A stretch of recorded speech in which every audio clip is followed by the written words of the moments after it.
Hey, what's up, y'all, man? This is Reality Check. I got my dude, Potlord, over in the here. building. What's going on, man? Yes, sir. Thank you for inviting me, man. This is dope. Nigga, thank you for being here. This you know is what I mean? dope. I This is appreciate it.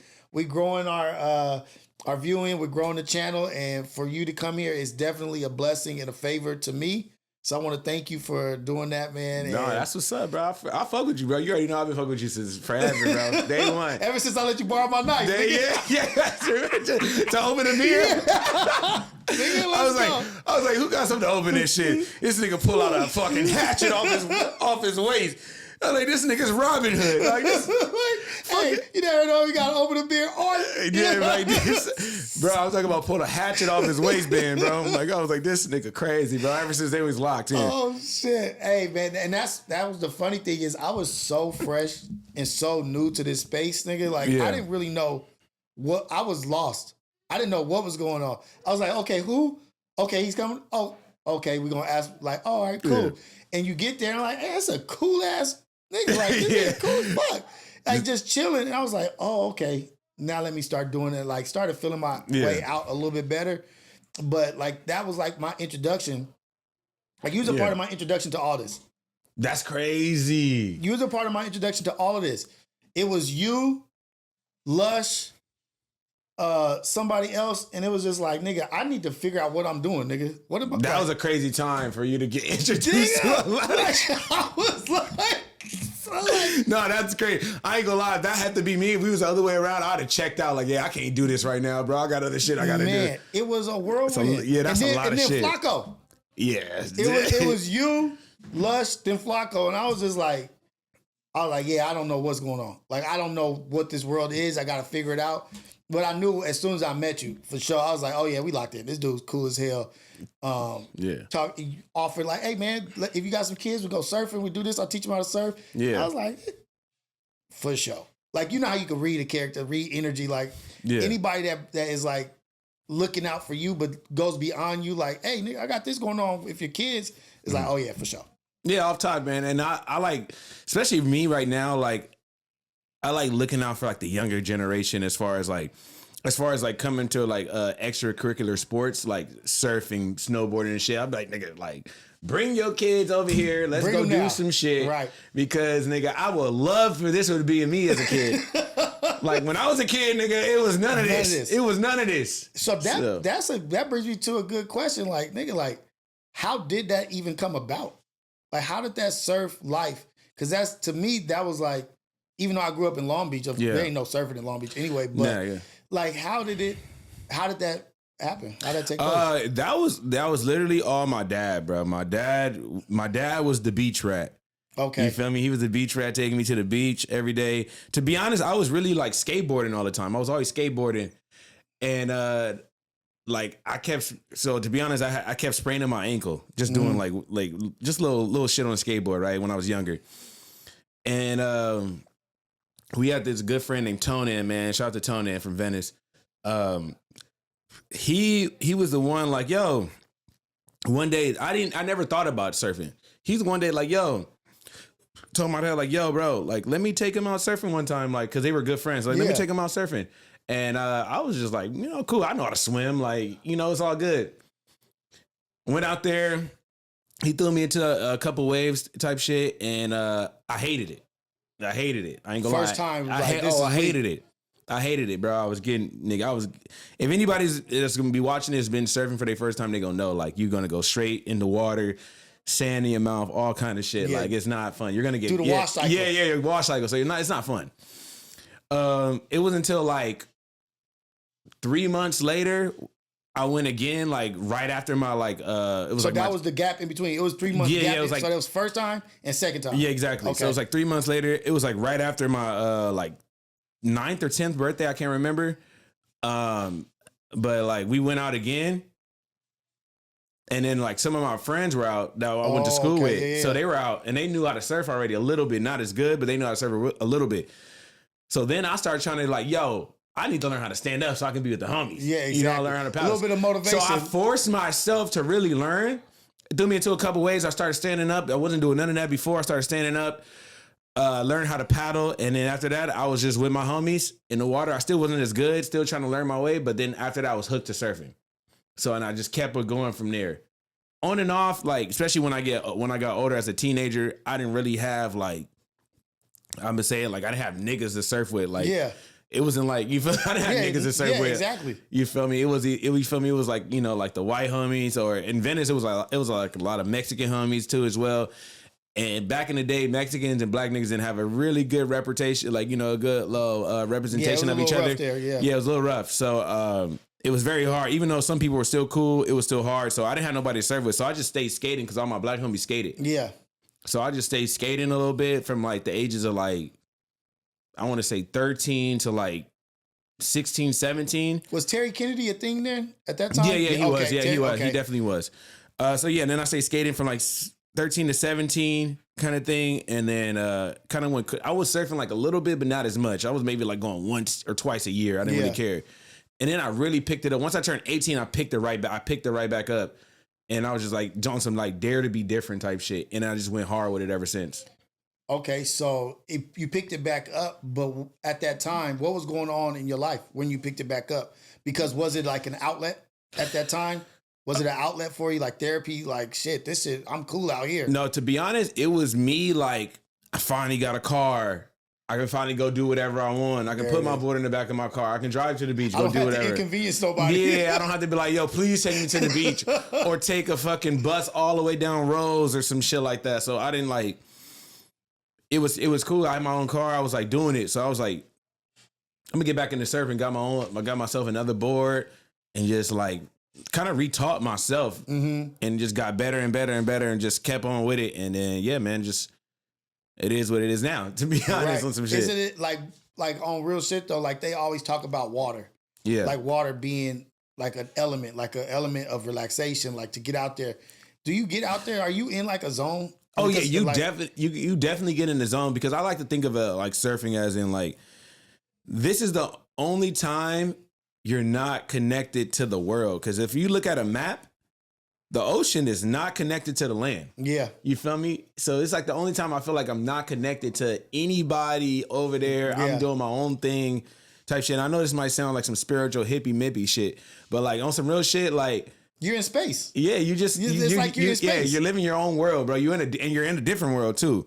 You're in a different world. I know everyone's like, what about sharks? It ain't no sharks like that, gang, unless like in certain places there is, but like...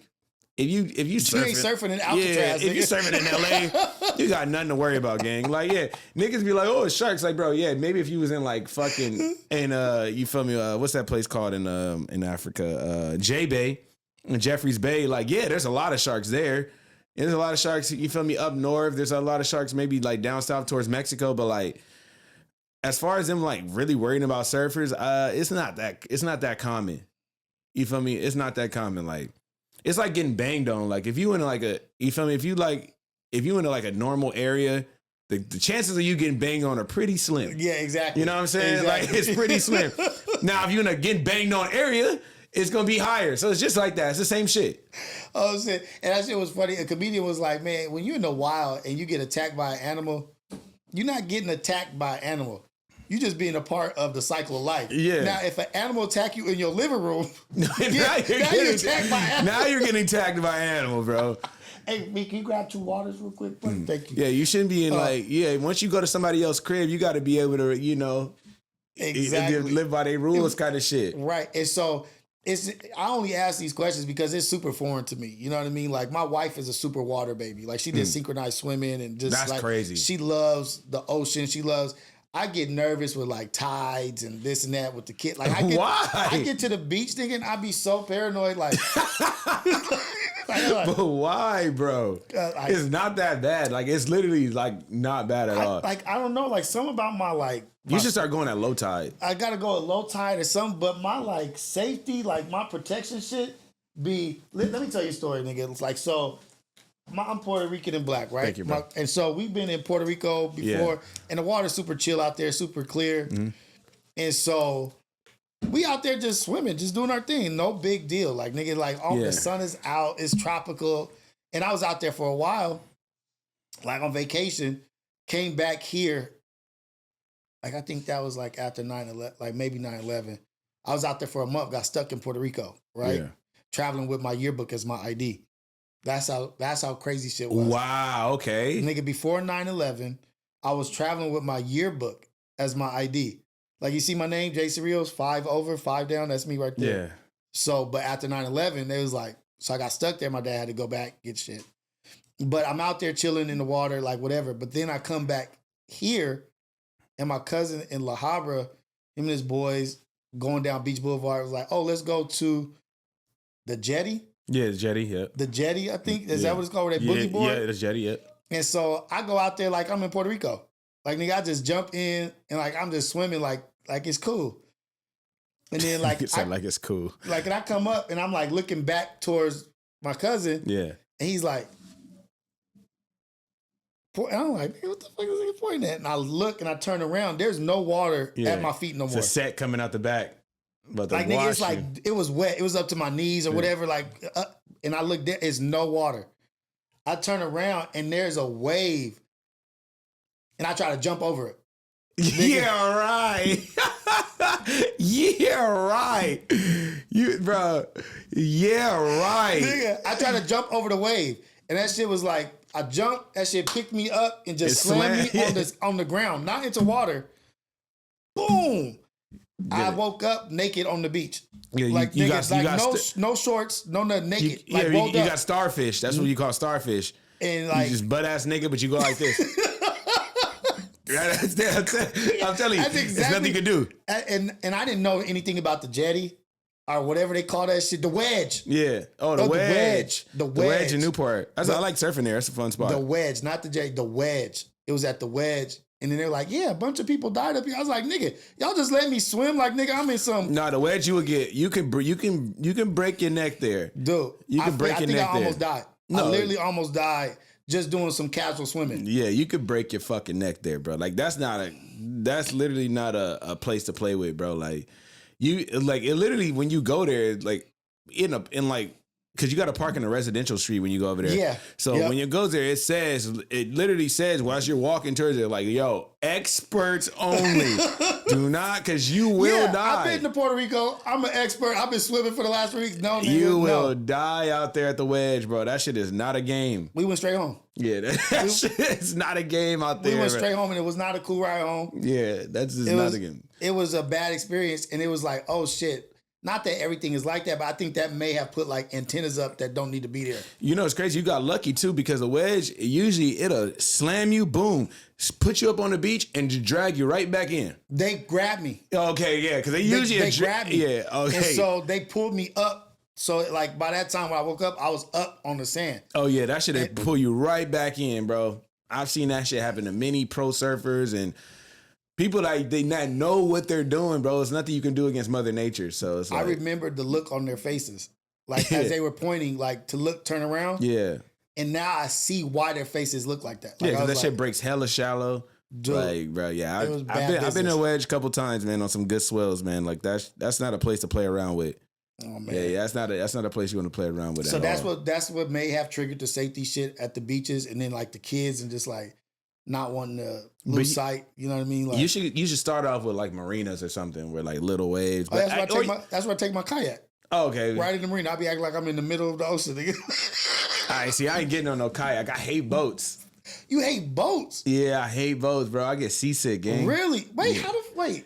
Yeah, I know everyone say, how you get seasick? How do you get seasick and you be sitting on the board out there? Yeah, but you got to think about it. Like, I'm sitting on a short board, so I'm really in the water. Like the water be coming up to like right here, right? Okay. Because I'm on a short board. I'm not like on one of these big boards where you on top of the water. Yeah, we on top of the water. You sitting there, legs up and shit. Nah, I'm in the water. Okay. So I'm like really just going with the water. I'm not sitting on top of it. So yeah, I get seasick. I don't really like boats. Yeah, boat life is crazy anyway. It's expensive as hell. I like fishing though, but I don't like boats. You fish? I fish a lot. Really? Yeah, a lot. Hey man, I want to go fishing with you, man. Take the kids or something. Yeah, I go fishing a lot. I've taken my kids 3 times fishing. We ain't caught one fish. Really? I feel like the biggest failure. Oh my god! And the more I take them, and we don't catch a fish, the longer the ride home is. Wait, where y'all be going? Well, actually, don't say where y'all be going because you probably want to still go there. No, we go to like certain lakes or whatever. But this time we went to a place like in the marina where it's like set up to catch fish. And you still didn't catch one? Still didn't catch shit. Oh no, I gotta show you the ropes, bro. Because every time we go, bro, we be throwing shit back. We done catching cooks. See, I can catch on a boat. Like I've been on on the boat, go out and catch. But when it's like dock or on the but that's the easiest when it's on the dock because you like literally you can keep trying different lures and spinners and all kind of different shit. Yeah, like we need to go. Yeah, bro, I could show you some shit. You pretty much only like freshwater fish or like you it don't matter. All right, same here. It don't matter. I like freshwater fish though because it's like less fishy. It's less fishy because like when you go saltwater fishing, especially out here in LA, like you can pretty much only catch like mackerel that you can really eat. Yeah. And you probably don't want to eat the mackerel out here. But if you go freshwater, you can eat the crappie, you can eat the bluegill, you can eat the catfish. You feel me? You can eat you can eat the trout. Yeah. You feel me? So like I think like that's why I like going freshwater fishing, and it's way easier to catch them because you don't have to use bait. You can use lures. Right. And see, my first job was a deckhand on a boat called the LBC crew out of LBC in Long Beach, and we were just going out taking people out fishing, and they was just mainly catching like a bunch of barracuda. You know you can't eat none of that. You don't want to. I mean, you can, but you don't want to. It's fucking disgusting. They would be catching bags of barracudas. Like not throwing them back or whatever, but at the end it would be a bunch of Asian dudes waiting at the docks, and for some reason they knew how to cook the barracudas, like maybe put them in milk and get that because they're oily. Yeah, and they're oily, nasty. They're nasty. Yeah, so I'm good in the ocean, not on fresh. So I want to. Yeah, freshwater is good, man. It's super fun. Like especially when you get like a crappie tacos are probably the best things you can ever make. Oui. Yeah, like because those are like the easiest fish like you can like clean and fillet, and they're super easy to catch too. Yeah, those are like super easy to catch. Dude, you know what's funny? This is just a random thought I'm having. Like growing up, not really adventuring out and like experiencing life as a teen. You know what I mean? Like not seeing the better sides of things out there, right? Like, and then I moved like to San Pedro or something, and my homie Melvin, a black dude, right? Mm-hmm. But he was into dirt bike riding, just going to Glamis, going to the snow, like getting it. You know what I mean? I'm like, damn, niggas do this. Like, oh shit, like y'all got all this stuff, and I was like, damn. For the longest time, I just been concrete thumping, homie. Like, you know what I mean? Like not experiencing all this other shit that's to offer. The great outdoors, outdoors and the shit that they have to offer. I want to ask you, in your experience, have you seen that more brothers are venturing in? Are you seeing it more populated? Definitely, yes. Especially like, bro, let's get off surfing for a minute. Because, I mean, surfing right now has a lot of more black people than anything. Okay. A lot of more black people are stepping up to the plate with surfing. But I want to say it's like outdoors, like fucking like the mountain life, bro. If you seen how many black motherfuckers like fucking snowboard and ski now, it's crazy, bro. That's bomb, and that are That's good. Bomb. And that are good. Like these niggas are going to the X Games. These niggas are all over the world doing this shit and saying nigga, which is crazy, bro. Yeah, they saying nigga and they listening like they be on, bro. I'm talking about these niggas is like listening to Future while live on the X Games. Like they forcing the X Games to get adapted with black culture. Like it's crazy, bro. It's like crazy. It's a wave. You gotta deal with us, homie. It's on another level right now. Because I saw there's a guy that's snowboarding that does the jumps, like come down, do a jump. Yeah, shout out to my boy Zeb Powell. That's my boy. That's what his name is? Yeah. And he's killing it. Yeah, he goes like crazy. He has like a style, like how he starts and all kinds of shit. Yeah, shout out to Zeb. And then shout out to TDI and shout out to Cuban Lou. They got a whole group of niggas that are good. Really? A whole group. Shout out to TDI. It's called TDI, Technically Doing It. Technically doing it. Bro, they are the nastiest niggas alive on the snowboard, bro. Like every single person is good, bro. And they just like keeping it like really like, nigga, we hood as fuck. We don't give a fuck, but we can just snowboard good. And we venturing out into this shit. Yeah, we going crazy. We've been away from it, but now we here. Bro, you should look up some of their clips sometime. It's crazy. I'm gonna do it. I'm gonna react to that shit. TDI. Because I saw some shit, and what made me look was like, I was like, I don't know how you call it, but when you start going down, he was doing some nigga shit. Like on the back of his shit, like Yeah. Like just do it. I was like, and I didn't even see who it was. I couldn't see who it was. I knew that was a nigga. I was like, yeah, he's the bro. He was doing some shit before the jump, like just starting. He had style. Yeah, it was just like boom, and like flipping, then jumping around, and then going. I was like, yeah, he's probably watching. I know probably what clip you're talking about. I think you're talking about the knuckle hug clip. But like, yeah, bro, like the style on a snowboard right now is second to none, man. I'm actually going snowboarding this weekend. I'm taking my daughter skiing. My daughter skis, like she loves to ski. How old is your daughter again? 5. 5. So yeah. Is it easier to teach skiing early or snowboarding early? Well, we taught her snowboarding first because it's harder, but she likes skiing more. Okay. Why? Because I have a follow-up question to this because she can go faster. Okay. Yeah, she can go faster. Okay. So is she a little daredevil already? Oh yeah, she's good at skiing, bro. She'll go to the top. She can go to the top of any mountain in the world, bro, and can come all the way down by herself. Really? Yeah, she's really good. How long has she been doing it? Since she was 2. Since she was 2? Yeah. So yeah, she's 5 now. She goes. Oh, y'all balls to the wall. Yeah, she goes. She's flying down any mountain. Black Diamond, don't matter. Flying down it. Oh, yeah. That's dope. Because I just went to Big Bear. Yeah. Just with my some of my family members went up there. We got a cabin out in that area. You know what I mean? And so I used to snowboard when I was younger. My dad, I got a story about that. Yeah. But my kids were up there snowboarding. But then what I started seeing was a bunch of black people skiing. Yeah. And when I went snowboarding when I was a kid, nigga, I didn't see none of us out there. None. I'm out there with my Puerto Rican pops. Damn near looks white. You know what I mean? And like me bringing my homeboy with me, we was the only ones. You know what I mean? Going to the parking lot, smoking, coming back out, trying to snowboard. But now that I went with my kids, it's a whole different world. It's niggas everywhere. It's a whole different world. And it made me happy. You know what I mean? I was like, boom. And then I even saw, and what really tripped me out, it was niggas skiing. Like I knew like snowboarding was like cool. Like because of the skate culture and shit out here. Yeah. But I saw niggas was out there skiing. I was like, okay, I'm about to get back into this. It's fun, bro. I got to get back into this, and it's fun. And it was like, and then you in the mountain. Like this is what I love about the mountain areas and like those off the path places is you let somebody go in traffic. They're like, hello. Yeah. You driving by people. They're like, hey, how you doing? Like, oh, dude, this is just a whole different vibe. No, it's literally the best mountain. That's why I plan on moving back to Switzerland like in the next 2 years, so I can just live in the mountains and just kind of just chill and go snowboard and ski with my daughter every day. And that's your life. Yep, just want to do that. That's your life. And so out here, when you go, do you go up north to Mammoth? I go to Mammoth. I just came back from Mammoth actually. Okay. I go to Mammoth. I go to Big Bear. I go. Shit, in 2 weeks, I'm gonna be in Aspen. Like I pretty much go everywhere. Shit, shout out to my sponsors, Fat Tire and Icon Pass. They be sending us everywhere. Really? Yeah, to go snowboarding. Do they need you to take a nigga that don't know shit about it? You can come. I got you. I got you. You can come. Hey, we gonna vlog this nigga dying. Yeah. Hey. I got you. You can definitely slide. We going this weekend. We going next weekend. The weekend after. I'll tell you. I pretty much go. I'm gonna be in the snow every weekend. No, like until the snow is gone. Really? Basically, yeah. And so is Aspen shitting on everything? No.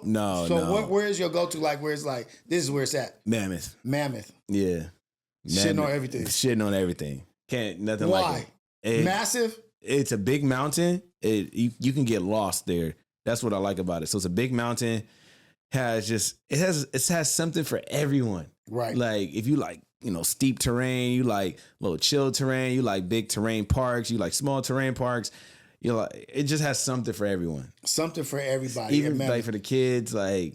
So so let's talk about this. I want to talk about the surfing company that you have. Ebony Beach Club. Ebony Beach Club. Are you venturing into, or have you already ventured into like the snow side?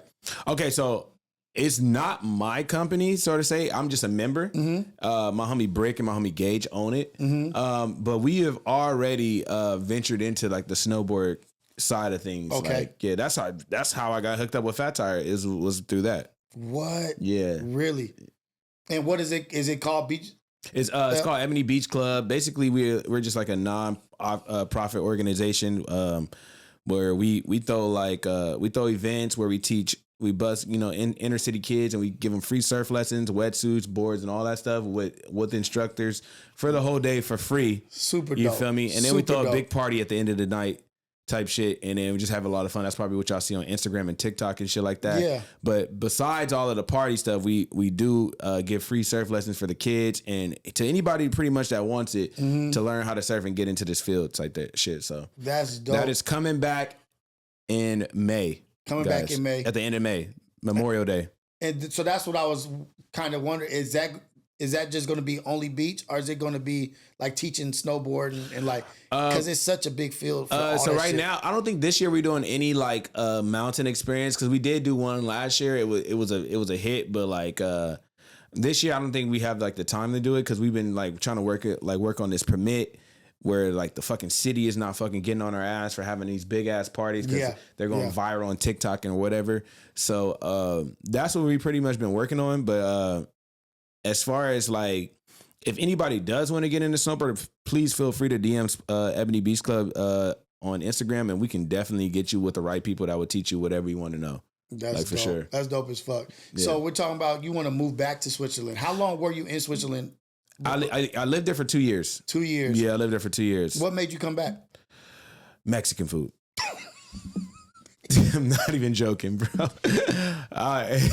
Hey. I'm not. Hey, look! This is how good Mexican food is. This is my new barometer. How good is Mexican food that make you move back from Switzerland? I'm nigga? not even joking. It'll bro. make you move back from heaven. Yeah, like nigga, to go just like I need the food. Like, bro, I was about to. So if Switzerland had Mexican food, it'd be the number one place on earth. If it did have authentic Mexican food, it would be the best place on earth. But it does not. She said Mexican food. It does not. Nigga, I was about to crash out for a sada burrito, my nigga. Like, you niggas don't even understand, nigga. I was over this shit. I was like... So, is the food out there not good? Or no, is it just you wanted Mexican food that bad? The food is solid. Food is A1, but like... Yeah, I wanted Mexican food that bad, bro. Like, it was... You feel me? I had to come up with an alternative. I called it a niggerito. A niggerito. So basically, it's just ground beef, sour cream. Oh yeah, that's the nigger taco. Niggerito. So I'm just like have to eat niggeritos all day, but like I think that. So now. But like, nigger tacos is rivaling some Mexican tacos. Though. Yeah, no, that's facts for sure. Ground beef. You know. Yeah. Hard shell tacos. Yeah, this is a nigger taco. We rivaling. Yeah.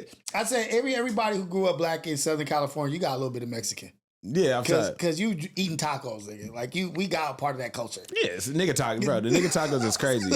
You know what is crazy is you niggas that be putting ketchup on it. You niggas should go to jail. Oh hell no! But I did as a kid. That is disrespectful to a whole culture of people. As a kid, only on nigga tacos though, not on Mexican tacos. I will only put it on ground beef. Cause look. It's ground beef. It's like burger meat. You know what I mean? Like, it was good as a kid. As an adult, no. But I used to do it as a kid. So you was one of the ketchup and sour cream niggas. I didn't eat sour cream until I got older. Okay, I feel like I wasn't like a big tomato sour cream, but now I can eat any taco. Where's your favorite? Where's your go-to place right now to get a taco?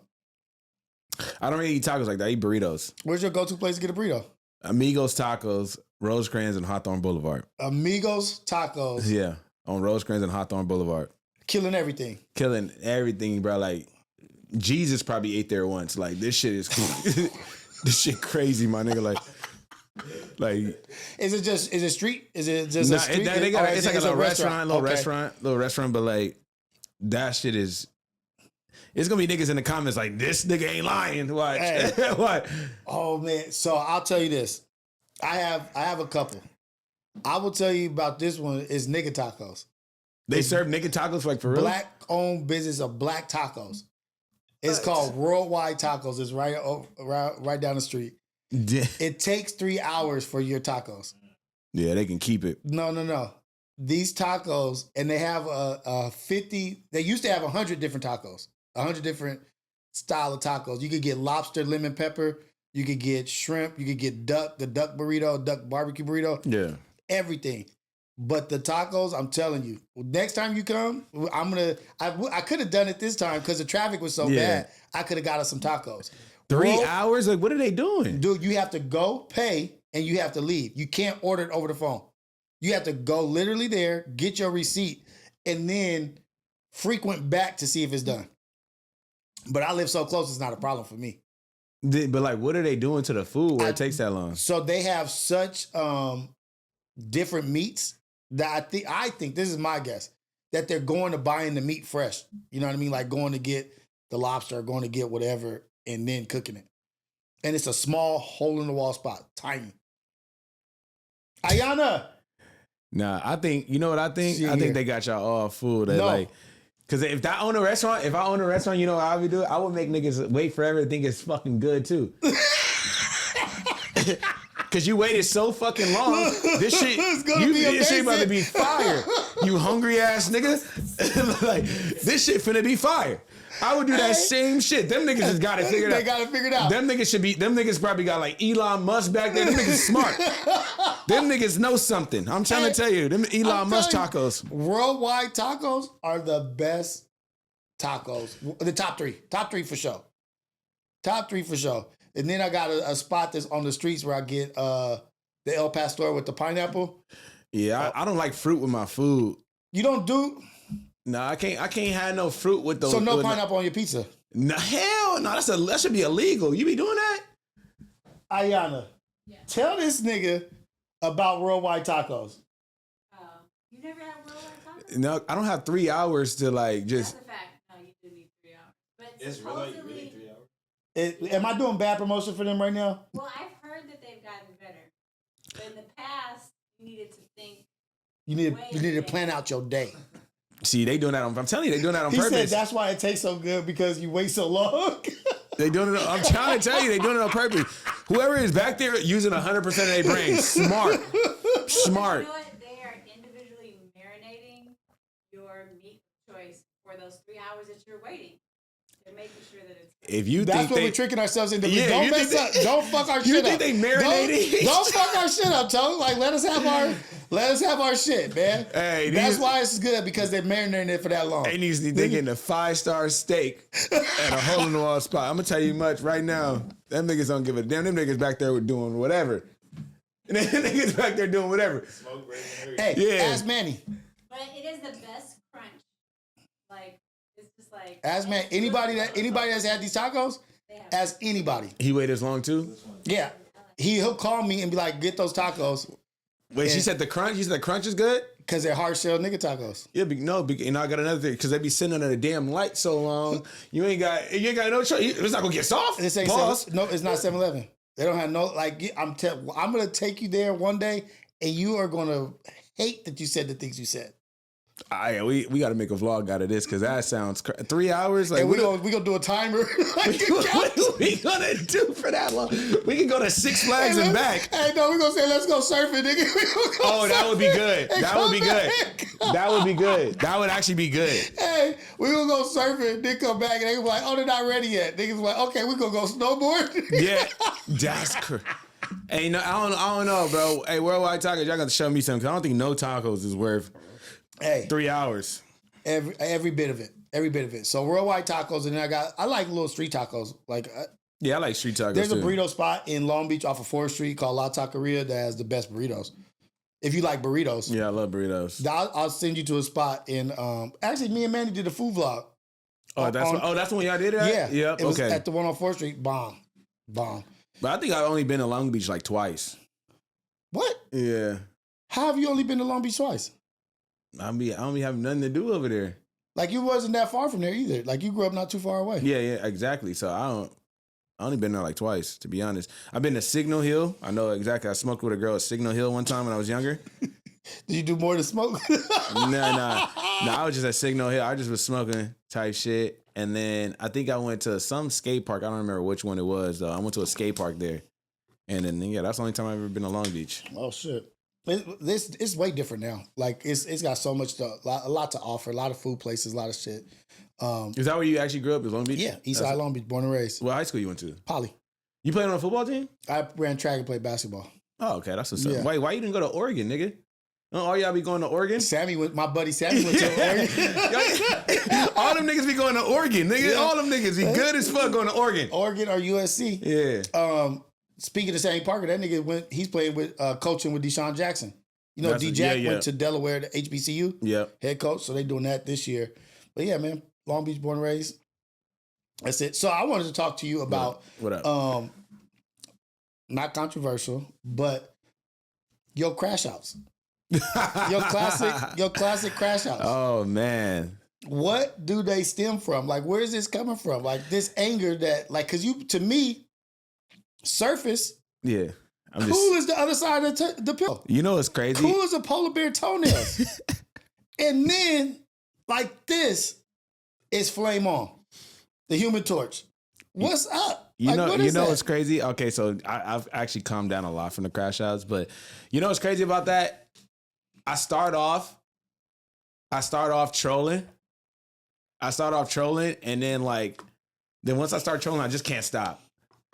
It's like a snowball. Yeah, I just can't stop. So I just can't stop. So I'm just like, fuck it. I'm gonna just keep saying more, keep yelling, fuck it. I don't care. Like, and it's not like, you know what? I just be doing it, bro. But I'm glad I stopped that shit because that shit was so super burnt out. It's burnt out, yes, but I can see the gratification in it, like the instant, like because grew up not a good arguer, good fighter. Like, you know what I mean? Like, we're not about to argue. Let's just get down and get it over with, and then we could get all this energy out that's built up. Let's get it out in 30 seconds. And boom. And then we good to go. So I see like how that is a part, like it could be a part of it. But out of all of the crash outs, which one was the most serious? Like where you was like at your tilt? Out of your crash outs. I'm trying to think. There's about 100 of them. Yeah, there's a lot. Trying to think. Pretty much anytime people are like dissing my wife or my family or anything, that's when I really go crazy on niggas. I'll be like, all right, now we can take it there. Right. Now we can take it there. But like that's usually that, yeah, anytime, and that's you for me.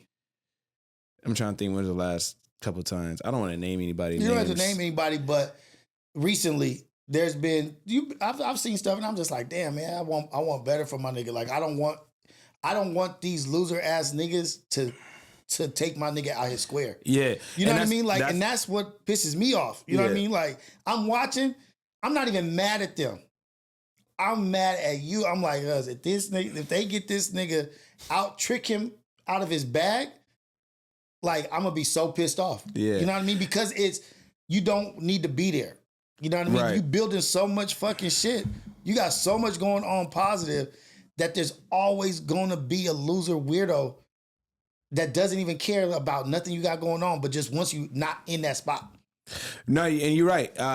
Bro, thank God I realized that shit myself. I was like, all right, yeah, I even said it on stream a million times, like, niggas, these niggas just trying to trick me on my spot just because, like, niggas is mad, like, you feel me? I got all these company sponsors type shit. I'm doing all this shit. I'm going on trips, doing all this other crazy shit.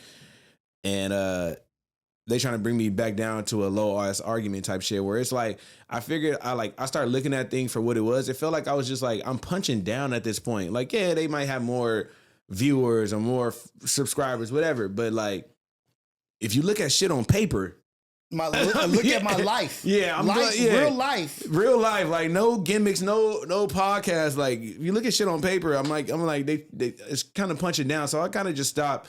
And I kind of stopped with all like the bullshit because I figured like to myself like, first of all, like I'm starting to sound like a broken record. I'm starting to sound like kind of like I feel like I'm a hater, like I'm obsessed with these niggas or whatever.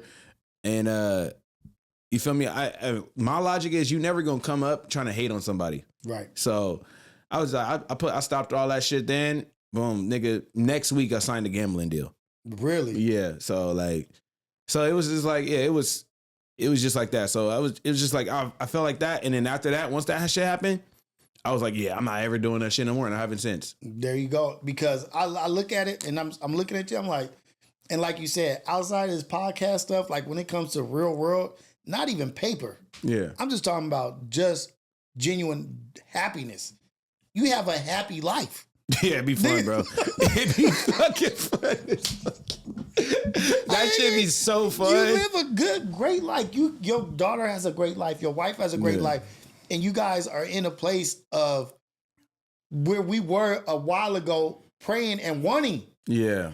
Like, damn, I'm at the place that I wanted to be at. Right. That's bro, exactly. And I need to reflect and realize how amazing my life actually is. Like, this shit is what I dreamed of. Right. I'm at a spot where I dreamed to be this. No, you're right about that because like, and I had that realization when I went to Africa. I went to Morocco like a month ago, right before I went to Switzerland. I went to Morocco and I was out there surfing and shit. And I was like, since I was like maybe like 15, I seen this old surf video from Rip Curl, right? When they went to Morocco and they were surfing and it was just camels running around on the beach. And I was like, damn, that looks crazy. And then since I was younger, I was like, I always wanted to do that. I always wanted to see that and see if that's real. Yeah. And then when I went to Morocco, I took the flick of me in front of the camel with my surfboard, and it's literally just camels on the beach, just chilling, just running around. What? It's wild, bro. It's wild. Wild boar, like it's a crazy. Like you got a whole zoo on the beach with no regulations. No regulations. No one's taking care. No one's about to tell this wild boar not to attack you. No one's going to tell this fucking camel not to stomp you in. Yeah. You just better get out the way. You in their world. Yeah. That's not an animal attack. Bro, it was crazy, man. It's not that's nature. It's not an animal attack. Of life, homie. Maybe if you was in your hotel, that's an animal attack. That's an animal attack. That is not an attack, bro. Yeah. So in Morocco, that's bomb. Yeah, it was fun. Were you out there with the family or? Yeah. I went out there with my wife and my daughter. Yeah. See, I just told Terrell about life experiences, buying his daughter a car, like her first car, like core memories, like building his daughter running and jumping in his arms and hugging him and just giving him all the love.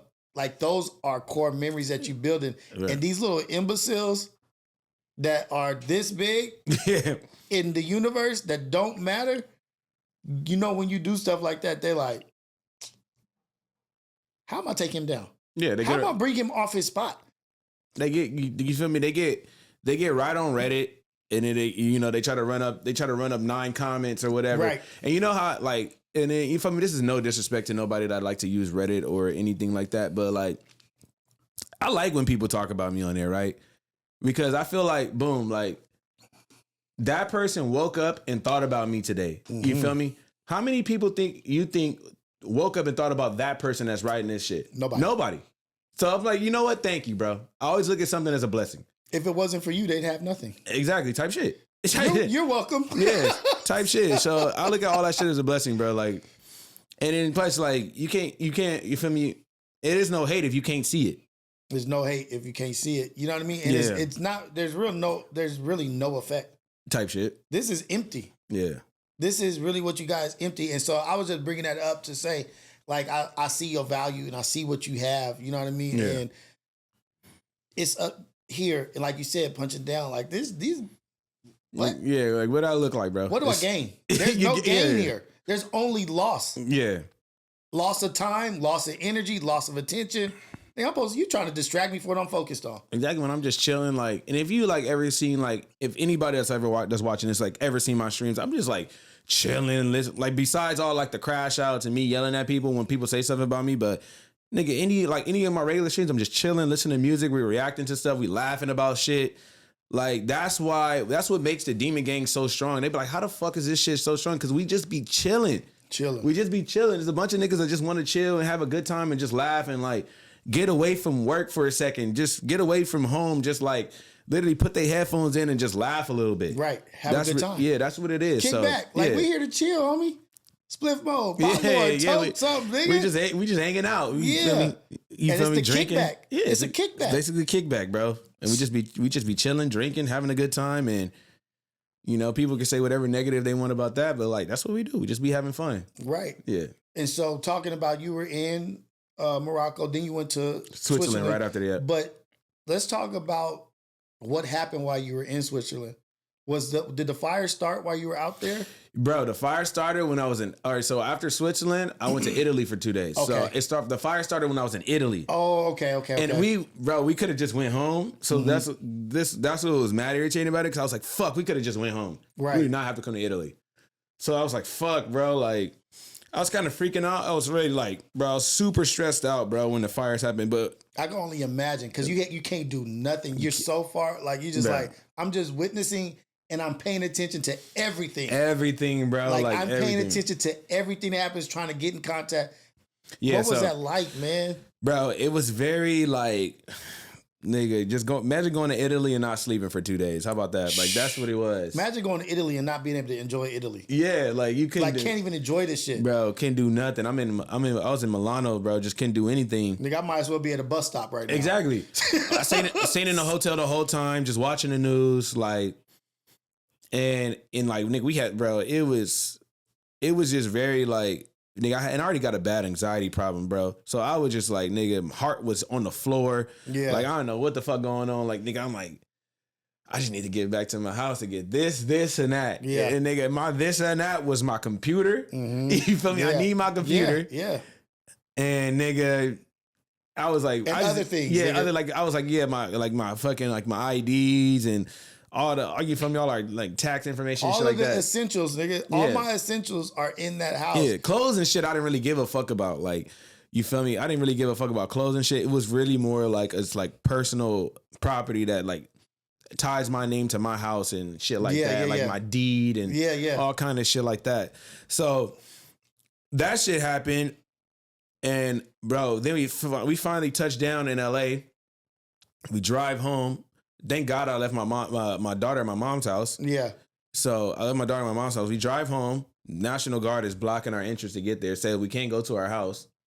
So I had to pull all the way around. Nigga, we trying for hours to get up, trying all these different roads. Everything blocked off, right? Can't even get to it, right? So we had to pull around this. So wait, when you get to National Guard, do you tell them that I'm going home? To my house. I show them my ID and everything. They're like, no, it's over with, bro. Like, they're like, it's a wrap. They're like, no, bro, this is unsafe. Your house is probably about to burn down right now. That's what they're telling us. Oh my God. They're like, your house is about to probably burn down right now, bro. There's nothing you can do. I can't let you up there to die type shit. It's a liability too. And I'm letting you go up there like it's a safety. And I got, up where I live, it's like 4 neighbors at home, right? And then we only getting updates from them as their phones are staying charged and because they got no electricity. Yeah. So my quick thinking is we take a lot of hikes. Yeah. So I know which way you could come up from on a hike. It's gonna be fucked, but I know which way you can come up with. So I park on like the side of this hill, and me and my wife, we hike up the hill, hike across, bro. Y'all on beast mode. That's why you say I'm glad I left my daughter with my mom. Yeah. You definitely it wasn't been possible, bro. We hiking up the mountain, you feel me? And we finally get across. You get past the fire. We had to go around the fire because the fire department was like right here. We had to go around them, so they wouldn't send us back down. Yeah. So we going. I'm talking about we in a pitch. Hey, your wife is a rider for doing that. She's crazy. Hey, she's a beast for even like, okay, babe, let's do this. Yeah, she's crazy. And then doing it in the pitch black darkness. We can't see shit. Oh my God. We just climbing up a side of a hill. We just get off the plane from Italy, bro. Yeah. So we climb up the side of the hill, finally get to where we need to go, cross the little way, boom, we in our neighborhood, right? To get home. So we climb down, finally get to our house, no electricity. We got no way to charge our phones at all. Yeah. And man, we just sit there and sit there with each other and just like look at the flames. Like literally looking at the flames. Right in the backyard. Basically right in the backyard. Right. And I remember the video. I was like, oh my God. Yeah, bro. And in my head, I was like, my crazy ass nigga, he is not going to leave. No, I was not. I knew it. And I was just like, Lord, please let this subdue and go cover. Like, because I was like, he's not leaving. I was not leaving, bro. I was like, nigga, you know how hard I worked to get that fucking house, bro? Oh my God. Like, it was no way I was leaving, bro. I was like, nigga, if my neighbor house catches on fire, then I'm going to try to do whatever I can to save it and then get on.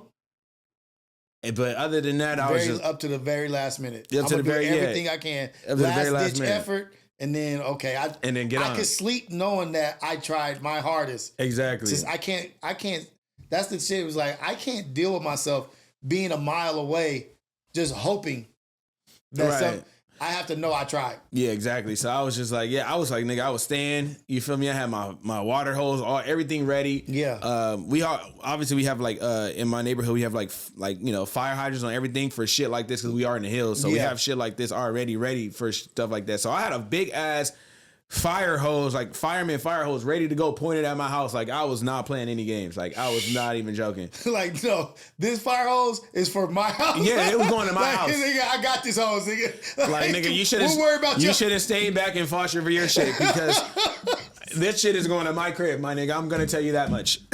I'm not about to. And we're short on water, homie, so I'm not wasting. I'm like, I'm sorry, like y'all. I feel y'all. If you wanted to save your house, you should have stayed back.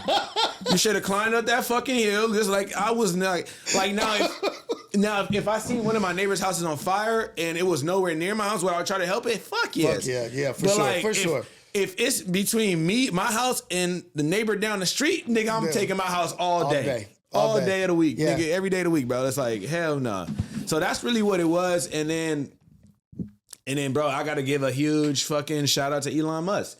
Elon Musk sent like fucking, because we had no electricity for 8 days. Elon Musk sent a bunch of Tesla generators up there. Really? To where we at. Yeah, a bunch of Tesla generators, like a bunch of Elon, man. See, that's shit nobody talk about, really. Yeah, a bunch of Tesla generators hooked up to like these satellites for Starlink. So we had internet and we had power.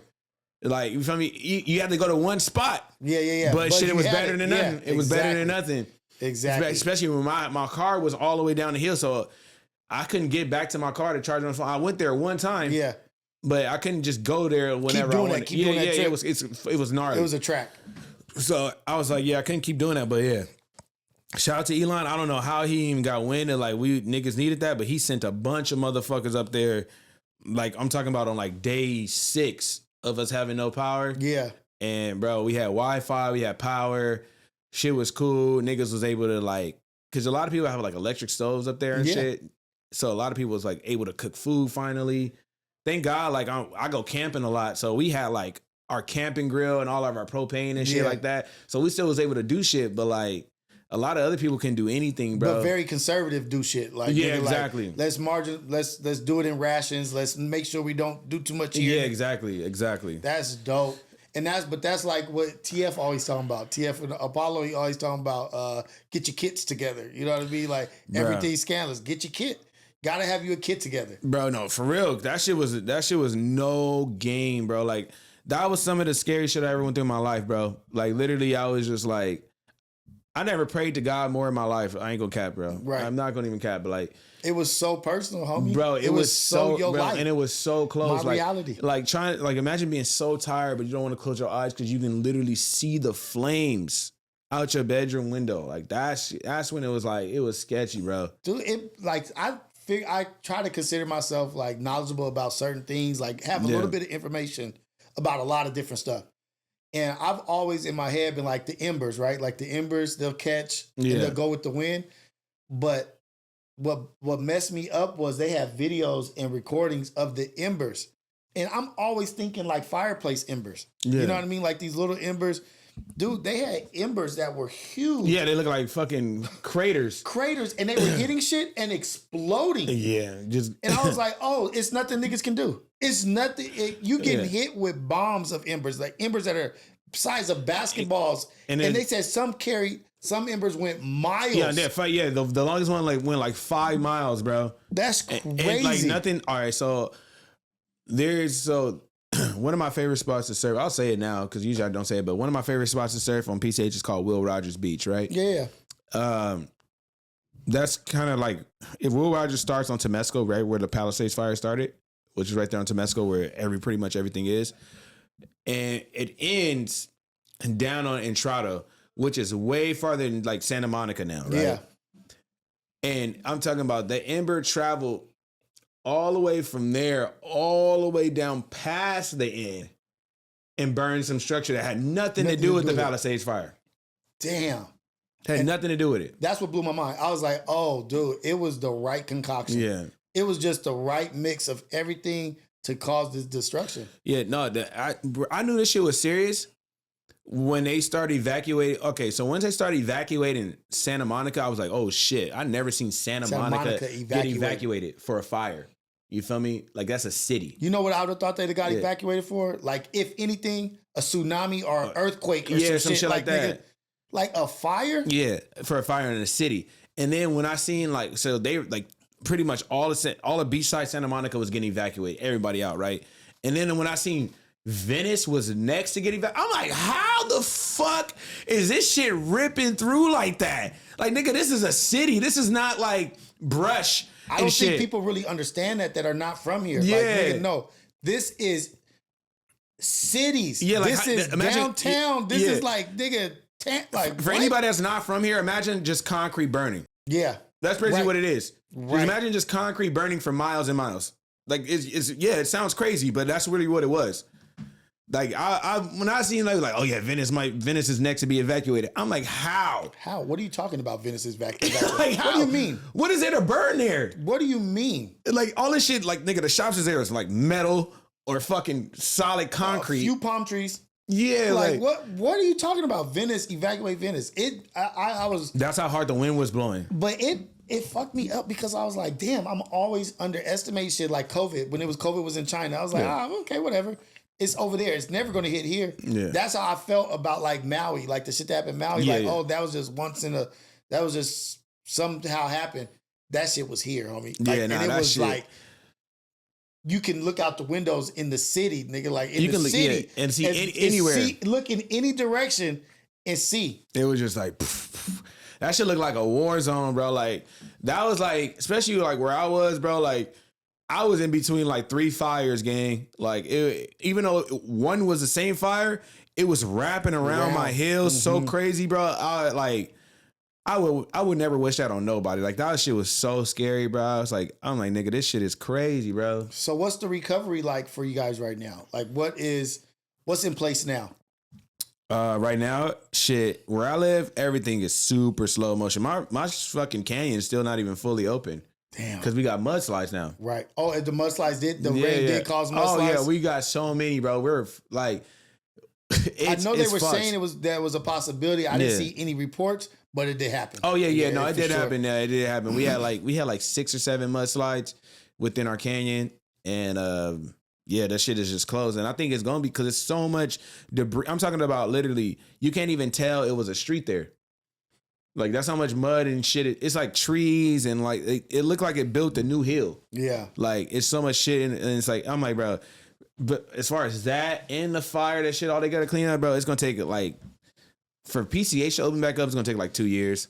For my canyon to open back up, it's going to take like 1.5 years, maybe a year. Yeah. People don't know the size of the devastation. No, it's fucked, bro. They don't understand. It's like people. I was like not laughing because there ain't shit funny about it. But my was talking about 3 months. I said 3 months. What? Yeah, I know. 3 months. What? It ain't no 3 months. What do you think is going to be accomplished in 3 months? What are you talking about? Infrastructure? Yeah. In 3 months? You know how long it took this to be built up? But you do got a lot of rich ass niggas over there, bro. So my homie, one of my friends, he lost everything in the Palisades fire, but he took to his Instagram to show like, so they just got all led back in their houses today. We're back up just there. Today. Yeah, well, yesterday and today as well.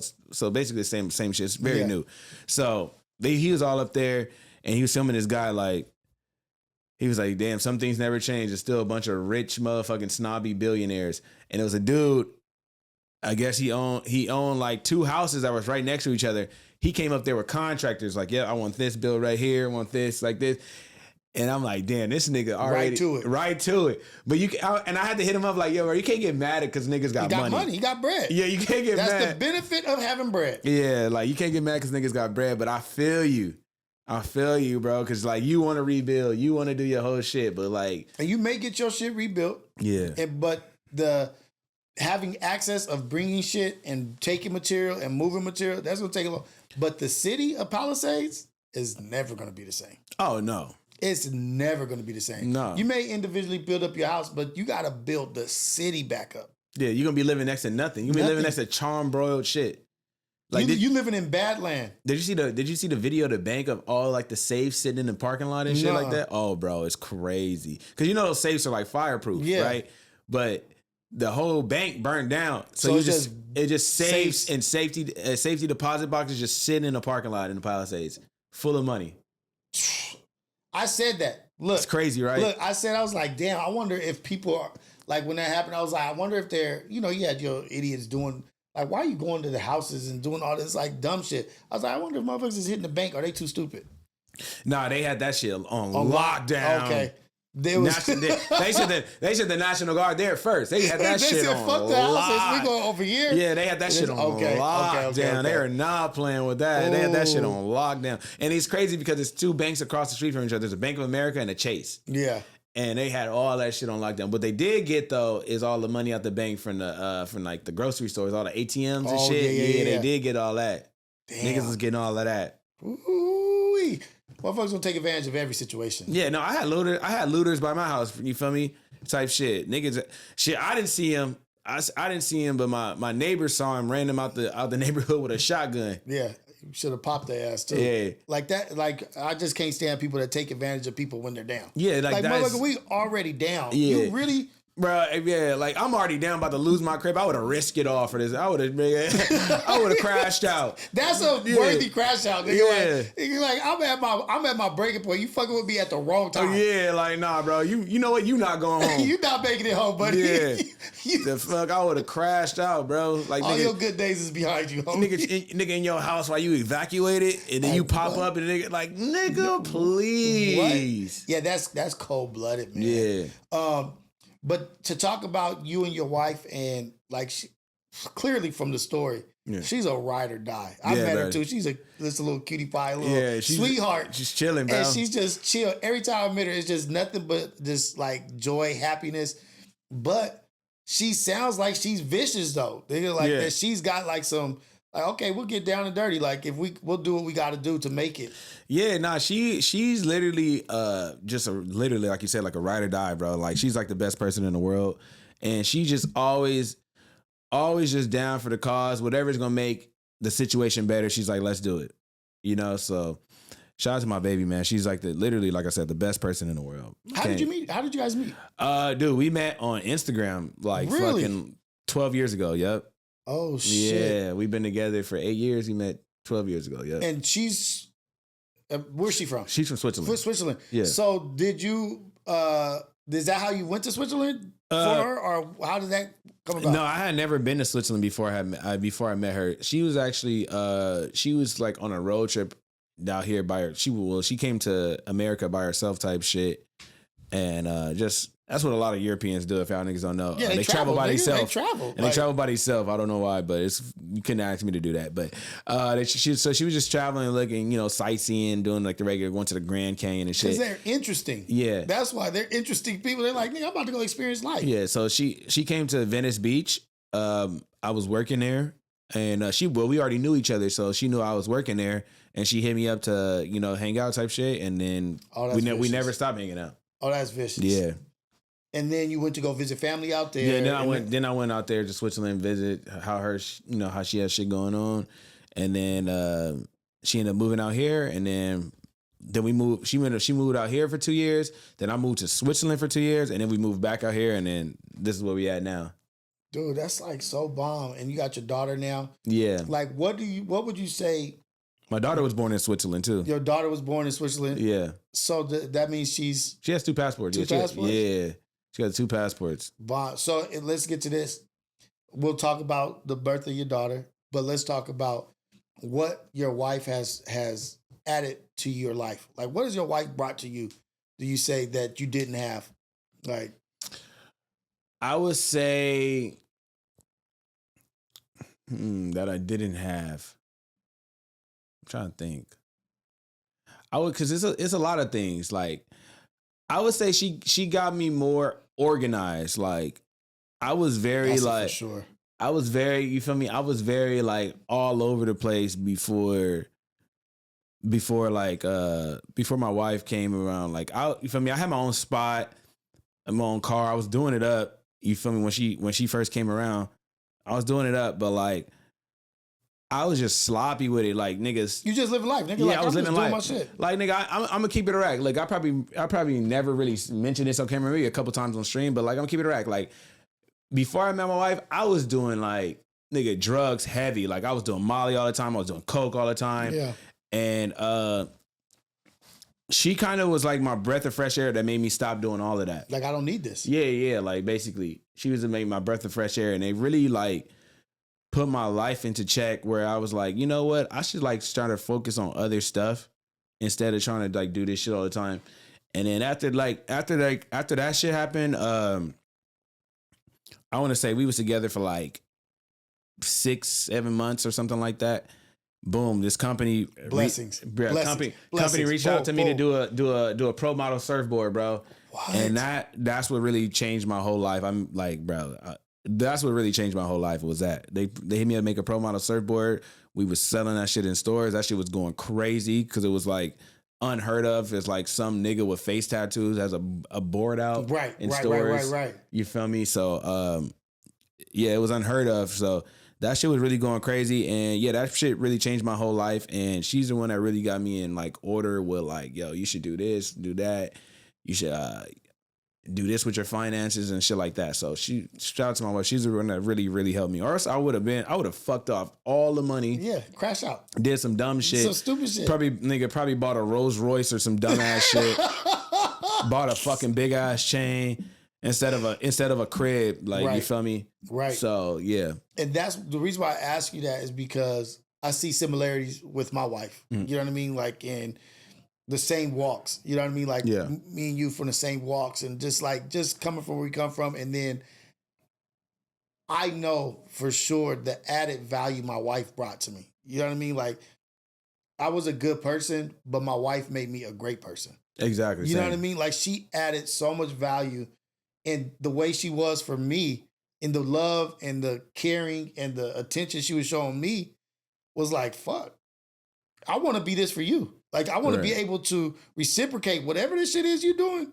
The light that you're living in, that you're putting into me, I want to put it into you. Right. And with that changed me. You know what I mean? Like, it was like, it made me, I guess, like, I had the blinders on.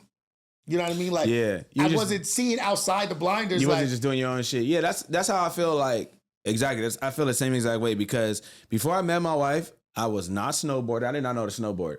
I learned how to snowboard in Switzerland. I did not know how to snowboard. Okay. I wasn't doing none of this like outdoor like camping and shit. I had never been camping. Oh shit. Yeah, I never been camping. Now fishing I was doing. Yeah. Fishing, I love fishing.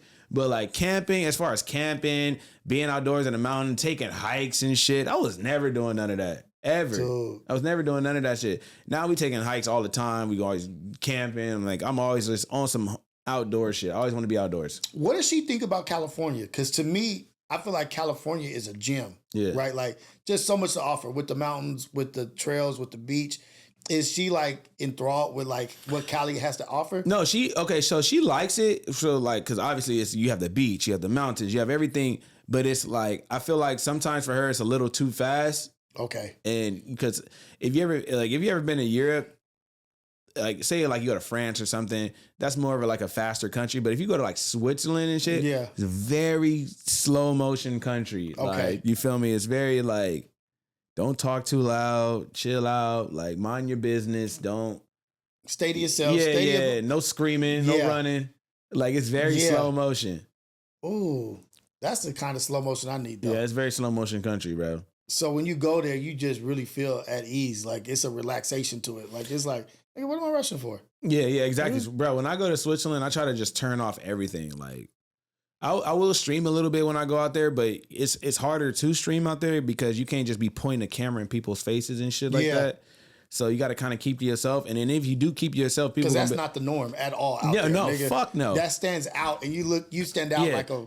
So yeah, if you do go streaming there, you keep to yourself, that's fine. But people are gonna be like, what are you doing? Filming yourself. And they're gonna have a problem with that too. Yeah. So it's like it's. Oh, you think you're more important than what you are? Huh? Yeah. Like, what are you doing? Like, what are you doing? Like, what are you doing? Like, it'll be people in Switzerland, bro, and like this is like no bullshit. Like, you sitting in the corner. Say I'm sitting in this corner right here, right? Mm-hmm. Nobody here. Obviously, it's the door closed. You know, nobody here, right? I'm filming myself. Nobody can be behind me. It's not you. Yeah. People will come up to you like, hey, what are you doing? I'm like, oh, I'm streaming type shit, you know? And not saying everybody, but some people will. Yeah. They're like, oh, you can't video yourself here. You can't videotape yourself here. Really? Like, why? Why? What's the problem? Like, why? Like, this wall is so exclusive. Yeah. And it'd be like, people would literally say, people are here having conversations. They don't want to record it. Yeah, they don't want to hear your conversation recorded.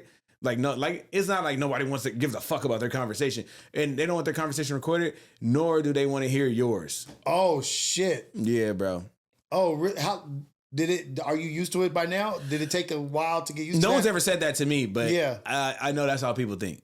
Oh shit. Yeah, no, they would never say that to you, unless like maybe if I was like some white kid, they would say it to me, but like. Me, they like, hell no. But how did you catch that vibe though? Like, how did you even become aware of that? Like, damn, that's how it is here. Well, meeting people, like you start meeting people and they'll tell you. Okay. Like, yo, you shouldn't do this, don't do that. Like, fucking old people fucking hate this. Like, if you, like, all right, so you know how, like, say you go to a restaurant, right?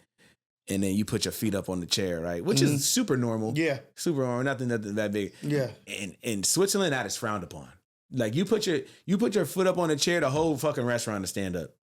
Really? Yeah, like how dare you disrespect our shit like that? Yes. Like I'm sorry. I did not know I could do that. Like bro, I didn't mean any disrespect to anybody. That's like spitting on the ground. Like you spit on the ground there, bro. Everybody will turn around and look at you. Like what? Like what in the fuck? Who the fuck do you think you are? Yeah, like nigga, were you gonna clean that spit up? Oh shit, I like that though. Yeah, I kind of, you know what? I actually appreciate that shit. That's why it's so clean. Because that's why it's so clean. Yeah, it's so clean. And you take a pride in your surroundings. You know what I mean? Type like, shit. And that's a standard set. Like if I'm not allowing you to put your feet on the couch or on the chairs, you also know that the other bullshit you're trying to do is a no-go. You're right, exactly. Like if I can't do this, I know for sure I can't do this. It ain't none of that. Like it ain't none of that. That I would love, and I can see why you say I want to go back to Switzerland, having my child in that kind of structure and that like don't trip off this world. Yeah, because this shit is nothing. It's super because like once you do like, you know, because out there really no one's bigger than the program. You better follow these fucking rules. You feel me? But once you do follow these rules, it's all chill, bro. You can pretty much do whatever you want. You just don't gotta disrespect nobody. Like Switzerland is not the most legal place for weed, right? But you can pretty much smoke wherever you want. As long as you're just not bothering nobody. Yeah, exactly. Just don't bother people. Right. It's like you got to get acclimated. Yeah. You got to get acclimated to what's going on. And you're like, oh shit, I'm down with this vibe. You know what I mean? Like, I appreciate it. And so we were talking about your wife and what she added. Now I want to ask you about your daughter. Like having a daughter and having a child is so important. Bro. You know, it's so important. It's such a beautiful thing. What was that like for you? What is fatherhood like for you, bro? Man, that shit, it shit chilled me out so fast. You think you know love? Yeah, exactly. You think you know some shit, You think you know love. Until you have a daughter, bro. Oh, man. That shit is like, I didn't know what love, like, oh, no, this is a different love. Yeah. Like, speaking, man, like, oh, man, having a daughter is just like, yo, bro, like, you pretty much think about every single day. Like for me, I think about every single day. Like, yo, I cannot fuck this up today because I need to be back with my daughter. Right. Like, you feel me? And like I know when I get home, my daughter gonna tell me I gotta stream when I get home. I know she gonna be like, don't stream, please come watch Bluey with me or some shit. And you think about it, you're like, damn. Like damn, bro, I should be doing that, but like, I gotta do this. I gotta do this. Or ain't gonna be no more goddamn Bluey. Exactly. You ain't gonna be able to watch no Bluey or nothing. So like, it just really chilled me out. It chilled me out a lot. And it really made me take life for really what it is and like really take one step every day, not 10. Yeah. You feel me? Yeah.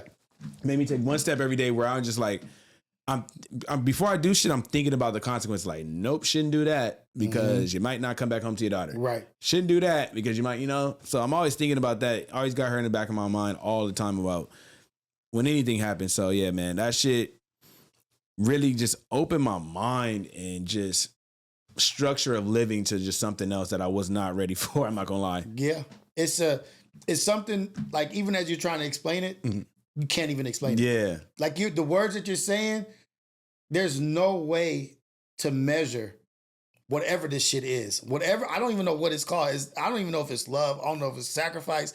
I don't know if it's just I matter not compared to how much you matter.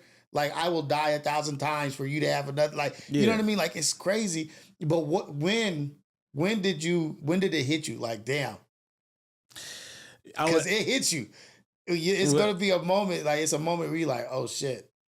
When it hit me, I would say probably right when my, like hit me when my daughter started, like, talking. Yeah. When she started talking and, like, saying stuff and, like, looking at me and laughing, I'm like, bruh, what the fuck? Like, what the hell is this? This is mine. Yeah, like, what am I about to do, gang?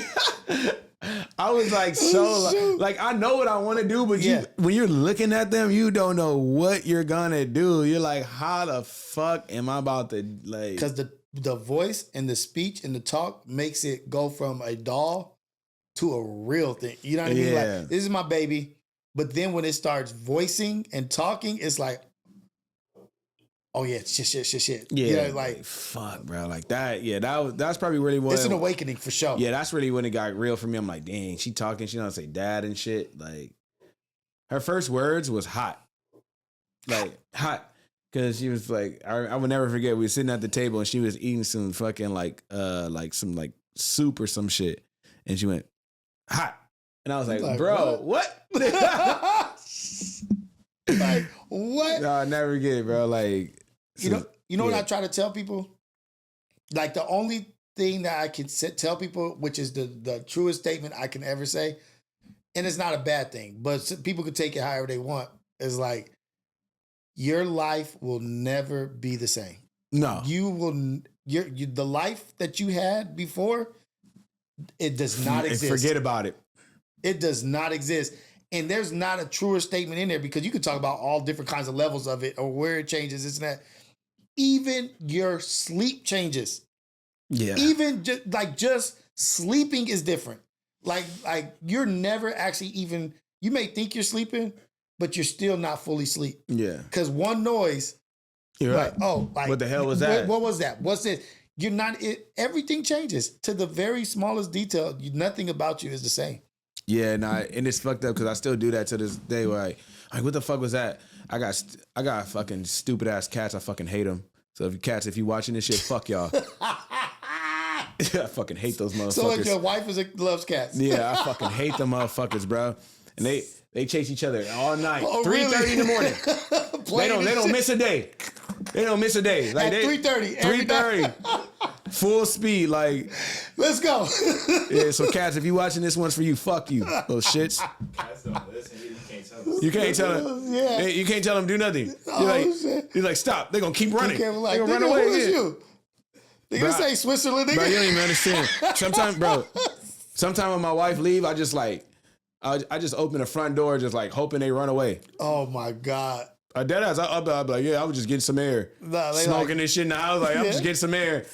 I be hoping them motherfuckers run away. Like, go out there and explore the world. Get up out of here. Go, do something. Get your ass out of there. I hate them motherfuckers. Oh, I hate them. Shit.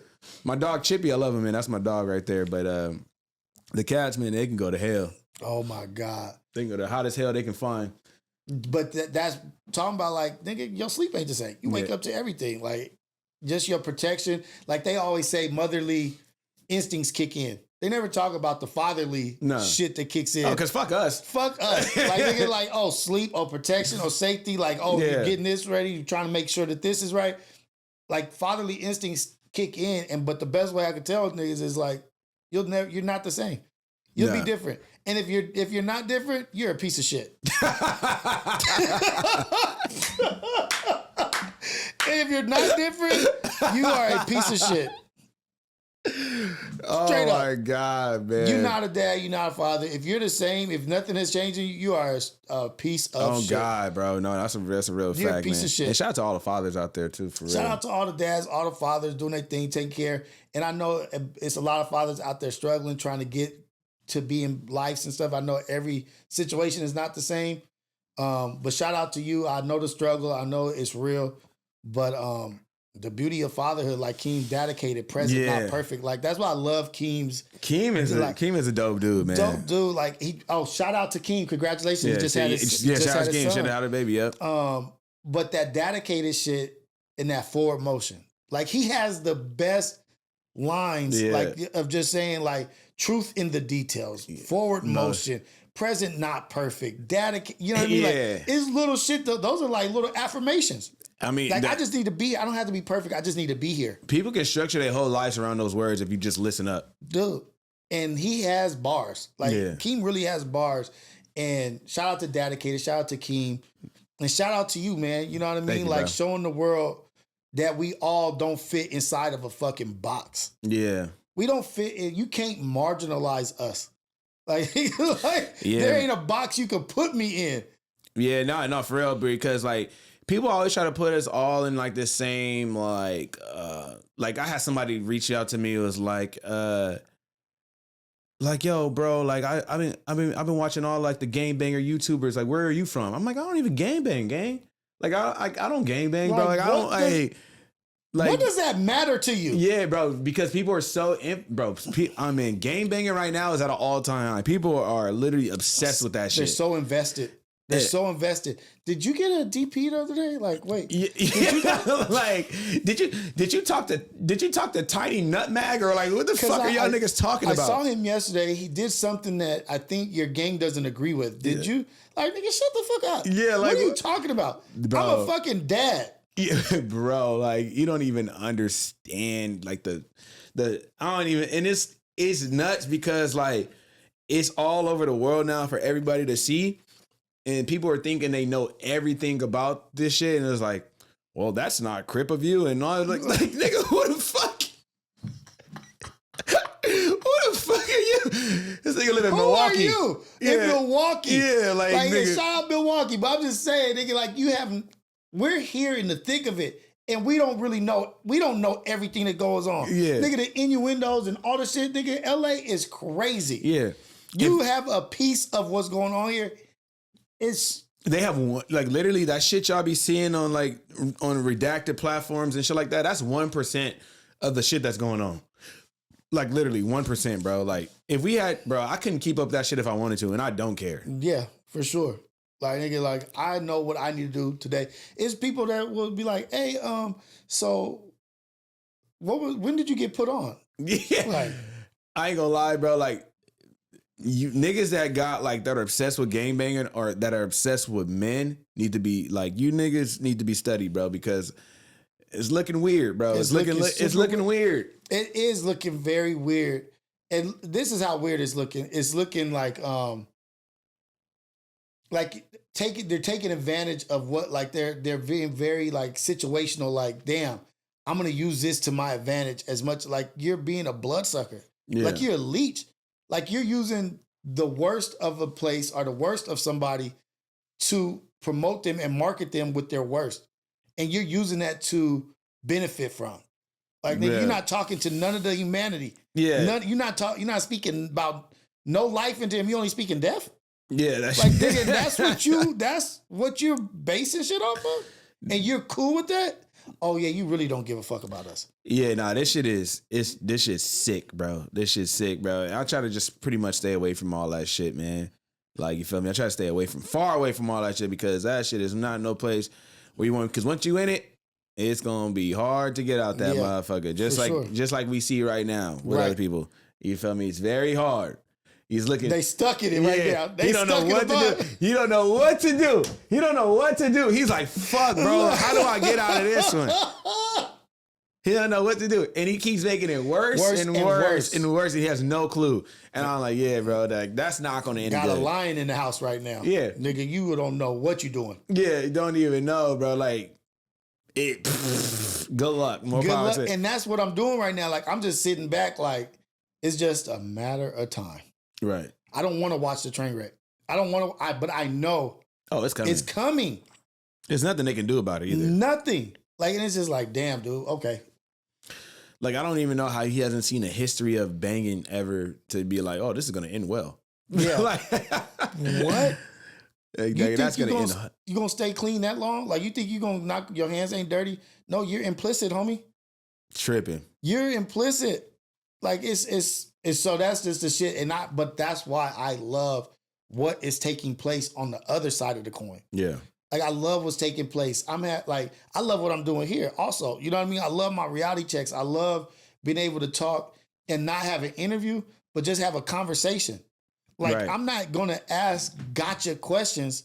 Like, let me see if I could get a gotcha viral out of Potlord. Yeah. I don't be asking you in the streets when I'm on the streets talking, have a conversation with you. I'm not asking you a gotcha question. Yeah, like no, like You survived that. Yeah. Listen, tell me about that. yeah, Like, hey, that's yeah. not. Like tell me about that shootout that was on 6 or 7. Like, wait, what? That's not what I'm doing. Right, This what is the a fuck? conversation, and I'm having a conversation that we would naturally have. Yeah, But no facts. it's just a benefit that people get to see and witness and get to see the other side of both of us. You know what I mean? Right.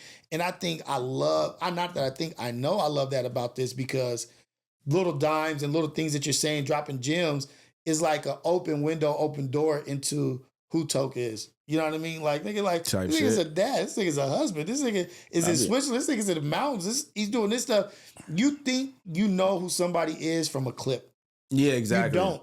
You don't, bro. That's why I never judge people off that shit, because don't. like I know how clips are like they're clips, nigga. They're not called full length videos for a reason. Right. They're clips. Like, you feel me? So I know how fast I could go, like real like take out of context so fast, nigga. It's impossible for you to do anything. Right. Trust me, I've been at the end of a couple of those.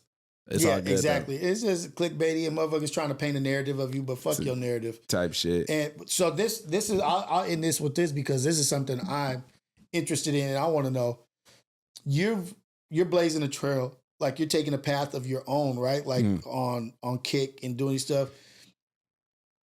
If of course you said you want to go back to Switzerland, but if you have your trajectory and what you want to happen, what do you want in the next 2 years for what you're doing on your platform? Where do you see it going? Streaming wise, I want to just keep growing. Obviously, I want to just keep growing streaming wise, keep growing my audience, keep growing my community.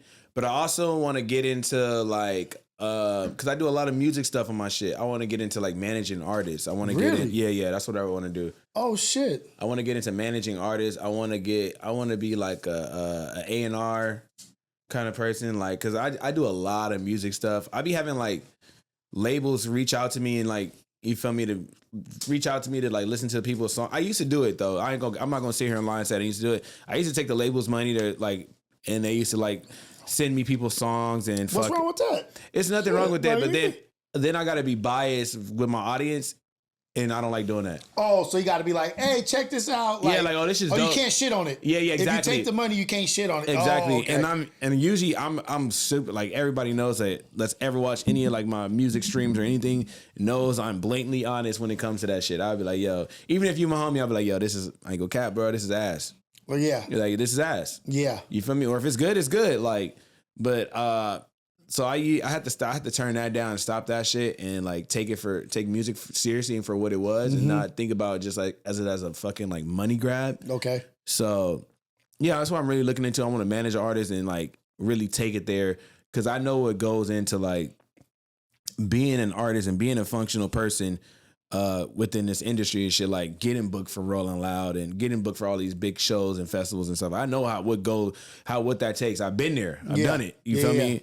You feel me? So yeah, that's really what I'm looking forward to, is like managing people and just doing different shit. Even like I want to manage like fucking Europe artists. Like I want to do shit like that too. I was just about to ask you, like, what is it? A specific genre? Is it hip hop? It doesn't have to be a specific to anything. Nah, I would just artists, music in general. Yeah, I would pretty much, the shit I'm looking for is like EDM music. I'm looking for rap.